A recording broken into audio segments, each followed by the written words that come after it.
मोठी बातमी, अहिल्यानगर जिल्ह्यातील दुय्यम कारागृहे आता बंद होणार, पण का?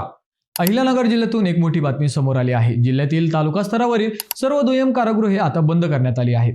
पण हा निर्णय का घेण्यात आला आणि याचा परिणाम नेमका काय होणार जाणून घेऊयात। मंडळी, राज्य सरकारने राज्यभरातील दुय्यम कारागृहे बंद करण्याचा निर्णय घेतला आहे। त्यानुसार अहिल्यानगर जिल्ह्यातील संगमनेर, श्रीरामपूर, राहुरी, शेवगाव, पाथर्डी, पारनेर आणि श्रीगोंदा येथील दुय्यम कारागृहे बंद करण्यात आली आहेत। आता या ठिकाणी अटक होणारे सर्व कैदी थेट अहिल्यानगर जिल्हा कारागृहात ठेवले जात आहेत। सरकारचा हा निर्णय घेण्यामागे महत्त्वाचे कारण म्हणजे या दुय्यम कारागृहांची दुरवस्था। अनेक इमारती मोडकळीस आल्या होत्या, काही ठिकाणी कैदी पळून जाण्याच्या घटनाही घडल्या होत्या। मात्र यामुळे जिल्हा कारागृहावर मोठा ताण निर्माण झाला आहे। क्षमता पूर्ण झाल्यानंतर नवीन कैद्यांना नाशिक कारागृहात हलवावे लागत आहे। दरम्यान या समस्येवर कायमस्वरूपी उपाय म्हणून नारायणडोह येथे नवीन जिल्हा कारागृहाचे बांधकाम सुरू आहे। हे काम पूर्ण झाल्यानंतर जिल्हा कारागृहावरील ताण कमी होईल आणि कैद्यांच्या गर्दीची समस्याही मोठ्या प्रमाणात सुटण्याची अपेक्षा व्यक्त केली जात आहे।